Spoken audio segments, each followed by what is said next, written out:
Puluhan warga Gampong Sukamulya, Kecamatan Darul Makmur, Nagan Raya mendatangi Puskesmas Sukamulya. Kedatangan mereka guna mempertanyakan pelayanan puskesmas yang dinilai kurang baik. Warga menuntut agar pelayanan terhadap pasien diperbaiki. Sedikitnya puluhan warga mendatangi Puskesmas Sukamulya, Kecamatan Darul Makmur, Nagan Raya. Kedatangan mereka guna memprotes pelayanan pihak puskesmas terhadap pasien yang menurut mereka tak dilakukan penanganan pertama terhadap seorang pasien yang mengalami kecelakaan lalu lintas. Pasien tersebut sempat dibawa ke Puskesmas Sukamulya, lalu dibawa ke Puskesmas Alubili dan meninggal dunia dalam perjalanan. Warga menilai pihak puskesmas lalai dalam melayani pasien.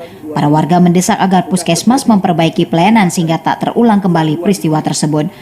Kedatangan warga disambut Kepala Puskesmas Sukamulya. Sementara itu Kepala Puskesmas Sukamulya, Dini Marlinda, mengatakan hal yang disampaikan masyarakat merupakan kesalahpahaman karena pihak keluarga pasien saat dibawa ke puskesmas dalam keadaan panik sehingga terjadi salah paham antar warga dan perawat.